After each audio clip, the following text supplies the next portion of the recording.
Hello there. This video has an English and a Filipino version. You are now watching the English version. You may check the comment section for the link to the Filipino version, once it is available. The Philippines removed the restriction from visa-required nationals.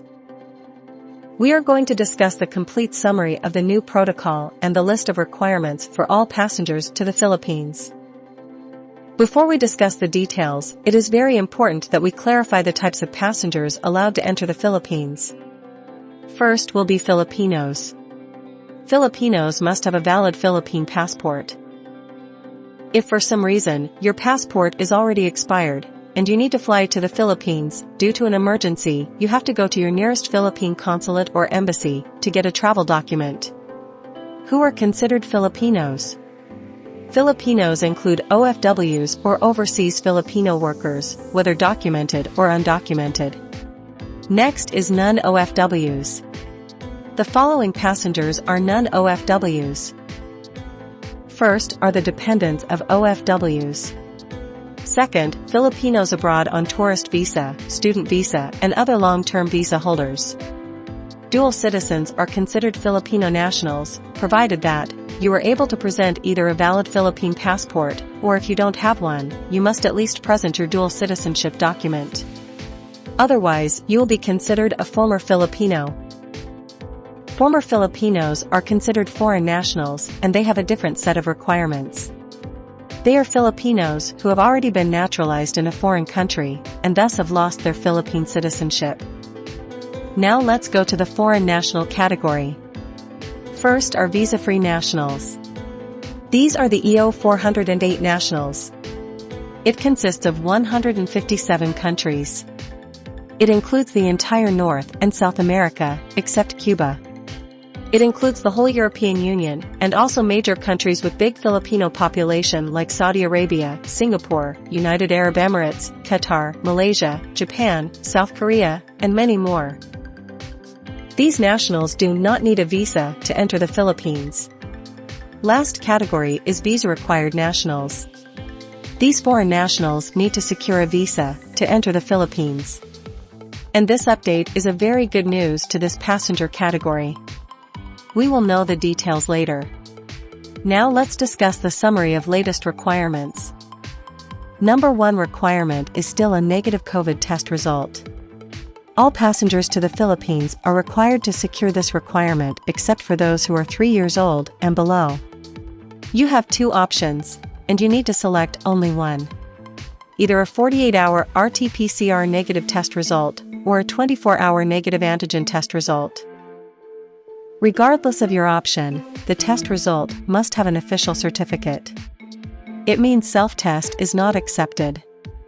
It must be from a laboratory, a clinic, or a test facility, which can issue an official certificate.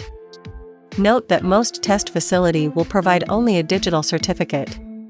Either you print that out, or call your airline if they will accept a digital copy. Number 2 requirement is the One Health Pass registration. For this requirement, there is no exemption. Everyone must register, including infants. Regardless whether you are vaccinated or not, whether you are Filipino or not, you have to present a One Health Pass QR code during airline check-in.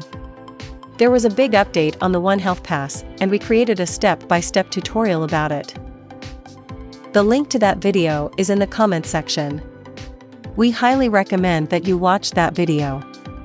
There are 2 things you have to remember about this new One Health Pass. Number 1 is that the register and the EHDC icon will forward you to the correct registration page. You simply have to select one of these, they are the same, they are both correct. Number 2 is also a big update. Previously you were allowed to register, and then upload your result once you receive it. But on this update, once you are registered, there is no way to log in and upload your result. So, in the new One Health Pass, register only once you have your test result with you. Number 3 requirement is Trace app. This has been discussed for over 2 years now. Every new subscriber will always question this. As we always advise passengers, as long as this requirement is still written in your airline guideline, it means there is still always a chance, in fact 20% chance, that this will be asked from you. So if you are an overprepared passenger, which we highly recommend, please do so. If you are convinced that you need this after reading your airline guidelines, we have a tutorial video, and you need only 5 to 10 minutes to download and activate this app. Number 4 requirement is Vaccination Certificate. Earlier, we have already defined who are Filipinos. So for Filipinos, any of your vaccination certificate will be accepted in the Philippines. You can bring any of the following. Just bring one, you don't need all of them. Either a WHO yellow card, or Vaxxer PH, or your national vaccination certificate. Most of you have this last option, so you'd probably be bringing this one. Lastly, for Filipinos, there is no need for reciprocal arrangement. Next important thing to remember, unvaccinated Filipinos are allowed to enter the Philippines. For unvaccinated OFWs, you will undergo hotel quarantine which is paid for by the government. For unvaccinated non-OFWs, you will have to present a confirmed hotel booking for 6 days.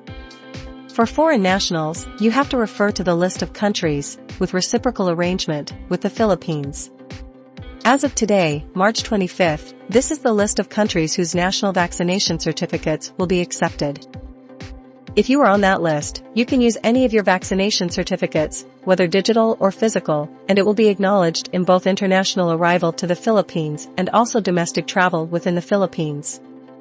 If your country is not in that list, you have to secure a WHO yellow card from your doctor. Example, Saudi citizens need to secure a WHO yellow card because Saudi Arabia is not in that list. Number 5 requirement is COVID travel insurance. All Filipinos do not need a travel insurance.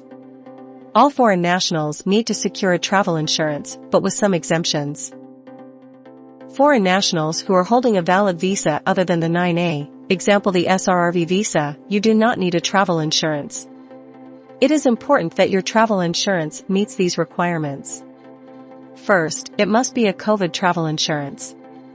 It must cover up to $35,000 hospital bills and similar costs related to COVID. And it must cover the entire duration of your stay in the Philippines. Number 6 requirement is visa. Of course, Filipinos do not need a visa to enter their own country. For visa-free nationals, you will be given visa upon arrival. For those passengers eligible to the Balikbayan privilege, you will be given 1-year visa upon arrival, which you can extend. Note that Balikbayans must show proof of their Filipino roots or legal relationship with a Filipino or a former Filipino, and they must be traveling together. Otherwise, you will be given only 30-day visa upon arrival. Hong Kong and Macau passport holders will be given 14-day visa. Nationals of Brazil and Israel will be given 59-day visa. Visa extensions are possible once you are already in the Philippines, around 1 week before the initial visa expires. Lastly, for visa-required nationals, the EED or entry exemption document is not required anymore. It means, whether you are a spouse of a Filipino or not, you can now get a visa to enter the Philippines. Number 7 requirement is a return ticket or an outbound ticket.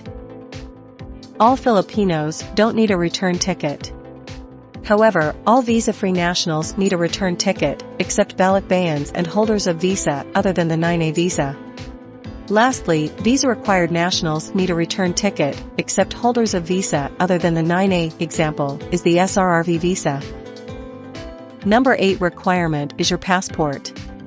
Filipinos must present a valid Philippine passport. Otherwise, you have to get a travel document. For dual citizens, another option is your dual citizenship document. All foreign nationals must have their passport validity not less than 6 months before their departure to the Philippines. Thanks for watching. If you find this information helpful, please like this video. We also appreciate your comments and feedback. Consider to subscribe to get to see more updates like these. See you on the next update and have a safe flight to the Philippines.